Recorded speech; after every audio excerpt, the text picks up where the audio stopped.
হ্যাঁ, সুপ্রিয় শিক্ষার্থীরা, পরবর্তীতে দেখো 13.1-এর 7 নম্বর অঙ্কটা। 7 নম্বর অঙ্কটা আমাদের কী আছে দেখো, প্রথম পদ আছে, আমরা লিখি প্রথম পদ যেভাবে দেওয়া আছে আমরা ওটাই লিখি। এই যে প্রথম পদ কী দেওয়া আছে, এ সমান সমান আছে 4। আমরা জানি সাধারণ অন্তর বের করতাম। সাধারণ অন্তর কী ছিল, দ্বিতীয় পদ বিয়োগ প্রথম পদ। দ্বিতীয় পদ কত হচ্ছে 7, প্রথম পদ হচ্ছে 4, তাহলে কত থাকে 3। এখন দেখো আমরা nতম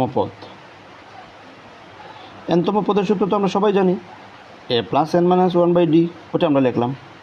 দেখো এর মান কত আছে 4 প্লাস n মাইনাস 1, এনে তো কোনো মান নাই, যেভাবে আছে ভেবে। ডি এর মান পাইছি 3 সমান শেষ পদ আছে দেখো 301, আমরা লিখলাম 301। এখন দেখো এই 4 এর 4, তারপরে আমরা কী করি, এই প্লাস দিলাম। এখন 3 দিয়ে এই n গুণ করি, কত হবে 3n মাইনাস, এই যে মাইনাস 3 দিয়ে 1 গুণ করলে 3 কে 3 সমান হইল 301, এটা হলো 1। এখন দেখো এই হলো 3n। এখানে দেখো 4টে আছে প্লাস, 3টে আছে মাইনাস। 4টে থেকে 3টে বাদ দিলে প্লাস কটা থাকে, একটা থাকে প্লাস, সমান হলো 301। এটা যেহেতু বেশি এই কারণে প্লাসটা থাকতেছে। 3n সমান দেখো এটা আছে প্লাস, সমানের দিকে নিলে কী হবে মাইনাস আছে 1। এখন দেখো 3n সমান 301 থেকে যদি আমরা 1 বাদ দিই কত থাকে 300।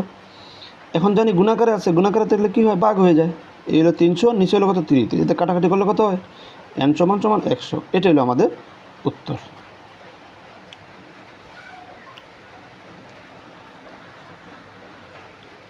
পরে আরেকটা অঙ্ক আছে দেখো, আমরা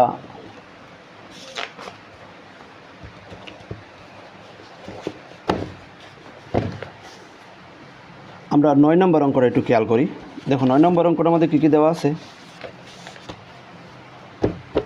9 নম্বর অঙ্কটা আমাদের তারা বলছে 1 + 3 + 7 5 + 7 সমান ধারাটির কোন পদ সমষ্টি, মানে nতম পদের সমষ্টি। তুমি খেয়াল করে দেখো সবগুলো কিন্তু মৌলিক সংখ্যা। এটা মৌলিক সংখ্যা, এটা তো তোমার মানে 3 বাদ দিয়ে তুমি যদি 1 বাদ দিয়ে খেয়াল করে দেখো, এখানে আছে 3 মৌলিক সংখ্যা, 5 মৌলিক সংখ্যা। আর প্রতিটা সংখ্যা কিন্তু বেজোড় সংখ্যায়, মূলত উল্লেখ করেছে সবগুলো বেজোড় সংখ্যায়।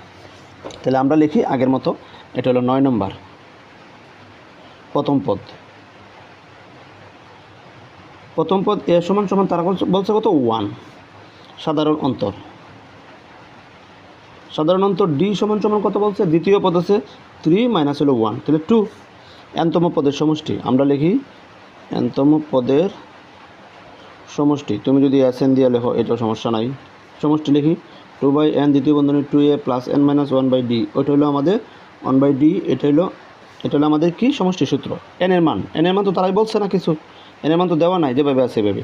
তাহলে 2, a এর মান আছে 1, দিলাম 1 প্লাস n এর মান তো নাই, মাইনাস হলো 1, d এর মান আছে 2। এখন n/2, 2 দিয়ে যদি 1 গুণ করলে 2a কে 2 প্লাস এই 2 দিয়ে n গুণ করলে 2n মাইনাস, এই যে মাইনাসের মাইনাস 2 দিয়ে 1 গুণ করলে 2a কে 2। এখন দেখো এখানে থাকে 2/n, এখানে এই 2 এটা আছে প্লাস, এটা আছে মাইনাস, আমরা বাদ দিয়ে দিলাম। এনে রইল কি ইনটু, এনে আছে কত 2n। এখন দেখো এটা নিচে আছে, এটা উপরে আছে, 2 কাটলাম। এটা যদি উপরের সংখ্যা, n দিয়ে n গুণ করলে n²। এটা হলো আমাদের কাঙ্ক্ষিত উত্তর। Thank you.